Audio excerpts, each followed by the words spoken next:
So this time out I'm trying to be a little bit more prepared and I'm heading to a place called Enduro World, Wales. Now I don't know too much about it. I've looked at a couple of videos on YouTube. It looks doable on a big bike, but when I asked the guy who ran it, he said, yeah, you can probably get round it, but you'll probably drop it a fair few times. So I have to say it's not filling me with confidence.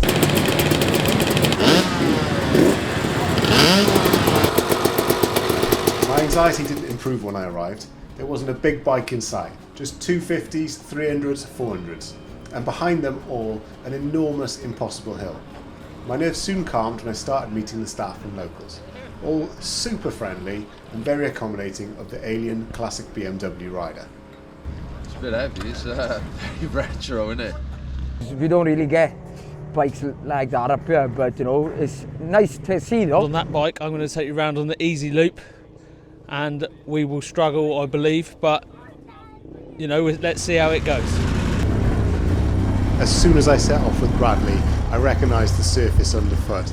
It was the same soft, sloppy mud that you find all over Walters Arena. It's really tough going, but this would be excellent practice for the race up ahead.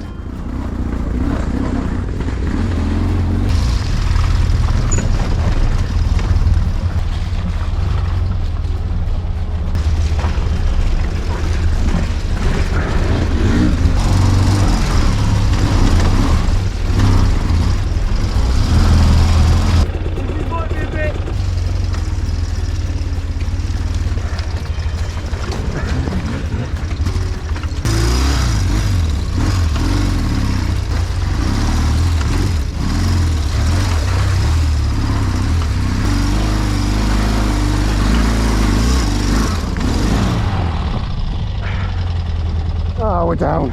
But see where they're going up there? That's the main bit I worry about for you, because that's like this. But you have got the belly pan, so I think you'll be all right.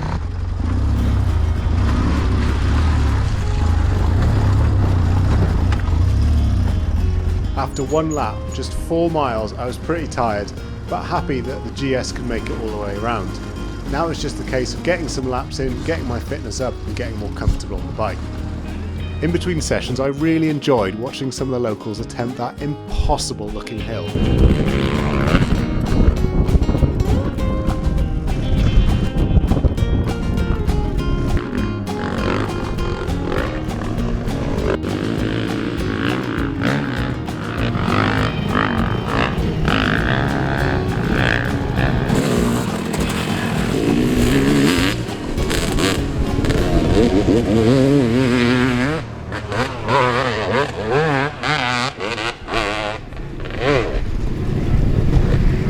Yeah, g'day, I'm Simon Pavey. I run BMW Off-Road Skills. I've been running that for 22 years and my background's racing rally bikes, so I spent a little bit of time doing this thing, Para Stack Up, been there 10 times, ridden old bikes when they were old. With Simon's background in training and racing the Dakar, I couldn't resist asking him to take my GS around a lap of the course. He kindly obliged and thankfully took it easy on old Bertha. Whoa! Now we find out if there's any brakes. Definitely not one finger braking, is it? You know, typically, like when you ride old bikes, you forget how fantastic the motors are. You know, the motors are lovely. No one was trying to get amazing amounts of horsepower out of bikes in those days. They were trying to make them enjoyable to ride and rideable, and that's the first thing you notice.